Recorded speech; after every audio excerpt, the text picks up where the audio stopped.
Assembly నియోజకవర్గంలో మా ఊరు ఎమ్మెల్యే గారు కొల్లు రవీంద్ర గారి యొక్క లీలలు భాగవతాలు అనంతంగా 16 మాసాలుగా శ్రీకృష్ణుల వారు 16,000 మంది గోపికలకి ఆయన లీలను చూపిస్తూ వాళ్ళందరితో ఆడుకుంటున్నట్టుగా మా ఊరు ఎమ్మెల్యే గారు మచిలీపట్నం ప్రజలందరితో కూడా శుభ్రంగా ఆడుకుంటున్నారు. ఆయన ఆటపాటలకి అంతు లేకుండా ఉంది. రోజుకొక కొత్త ఆట ఆడుతున్నారు ఆయన. ఆ ఆటల్లో భాగంగా శ్రీకృష్ణుల వారేమో లోక కళ్యాణం కోసం ఆటలాడారు. కానీ మా ఊరు ఎమ్మెల్యే గారు మాత్రం పచ్చి స్వార్థం కోసం ఈ 16 మాసాలుగా ఆయన ప్రతి అడుగు, ప్రతి మాట, ప్రతి ఆలోచన, ప్రతి ఆట పచ్చి స్వార్థంతో ఆయన ఆట ఆడుతున్నటువంటి పరిస్థితులు చూస్తున్నాం. ఆటలో భాగంగా ఆయన లీలల్లో భాగంగా 13వ తారీఖున మున్సిపల్ కమిషనర్ గారి చేత ఒక నోటీస్ ఇప్పించడం జరిగింది మచిలీపట్నం ప్రజలకి.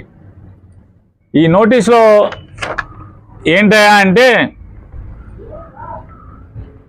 మిఠాయి కొట్టు తాతారావు గారి కొట్టు ఎదురుగుండా బెల్లం కొట్ల సందు, ఆ బెల్లం కొట్ల సందులో అటు మొదల నుంచి ఇటు చాకిరేవుపాలెం వంతెన వరకు, అలాగే మెయిన్ రోడ్లో ఉన్నటువంటి సామాస్ బట్టల కొట్టు పక్క సందు, ఆ సందు నుంచి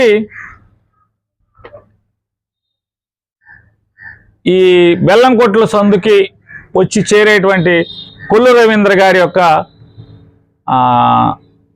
కమర్షియల్ కాంప్లెక్స్ పెద్దది జరుగుతుంది, అక్కడ వరకు ఈ మొత్తాన్ని బెల్లంకొట్ల సందు తాతారావు గారి కొట్టు ఎదురుగుండా నుంచి చలరస్తా సెంటర్ వరకు 40 అడుగులుగాను, అలాగే సామాజ్ పక్క నుంచి కొల్లు రవీంద్ర గారి యొక్క అధునాతనమైన కాంప్లెక్స్ వరకు 30 అడుగులుగాను, అంటే దీనికి ముందే వారు జూలైలోనే మున్సిపల్ కమిషనర్ గారి చేత రోడ్ డెవలప్మెంట్ ప్లాన్ ఒకటి సొంతంగా తయారు చేయించేసుకుని, ఆయన మున్సిపల్ కమిషనర్ గారు ఇద్దరు కూర్చొని తయారు చేసుకుని 13వ తారీఖున ఓ నోటిఫికేషన్ ఇచ్చేశారు. ఏమని? ఇదేమో 40 అడుగులకి, ఇదేమో 30 అడుగులకి.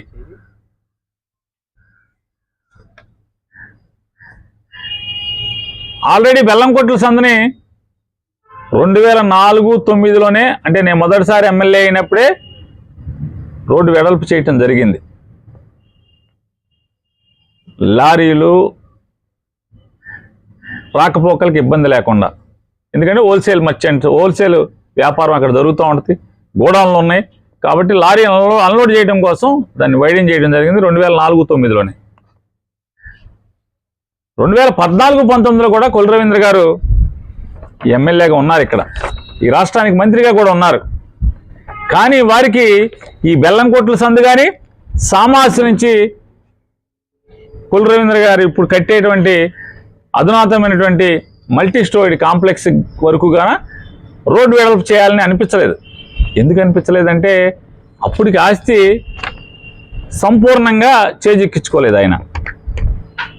కాంప్లెక్స్ కడదామని కూడా అప్పటికి నిర్ణయం, అంటే ఆస్తి చేజిక్కలేదు కాబట్టి కడదామని ఆలోచన రాలేదు కాబట్టి లేదు. ఇవాళ అడావుడిగా రెండో కంటి తెలియకుండా ఇవాళ ఈనాడు పేపర్లో అచ్చు, ఇది ఎవరికి తెలియదు, ఇది మేము వాళ్ళ ఆఫీస్ నుంచి మా మేయర్ గారు పట్టుకొచ్చారు ఈ నోటిఫికేషన్. దాంట్లో వారు ఏం చెప్తారంటే, కృష్ణా పత్రిక road located at Jagannathapuram 13th Division of Machilipatnam Municipal Corporation proposed to widen from 28 feet to 40 feet road as per approved master plan. రెండో అంశం, సమయమానారి వారి street located at Jagannathapuram 13th Division of Machilipatnam Municipal Corporation proposed to widen from 22 feet to 30 feet road. ఇది వారు చేసి ఇచ్చి ఇవాళ నాడు కొల్లు రవీంద్ర గారి గతంలో కూడా 33,000 ఎకరాలు నోటిఫికేషన్ ఇచ్చే వరకు కూడా తెల్లవారి అంటే అర్ధరాత్రి వచ్చేసి తెల్లవారుజామున ఆటోల్లో వచ్చి గ్రామాల్లో చిమ్మే వరకు కూడా ఎవరికి తెలియదు. 33,000 ఎకరాలు బలవంత భూసేకరణ కింద లాక్కుంటానికి ప్రయత్నం చేస్తున్నారు. అలాగే ఈరోజు పొద్దున ఈనాడు పేపర్ వచ్చే వరకు కూడా ఈరోజు ఈనాడు పేపరు బజార్లో ఇళ్ల ముందు వేసే వరకు కూడా ఎవరికి అసలు ఊహ కూడా లేదు, అంచనా కూడా లేదు.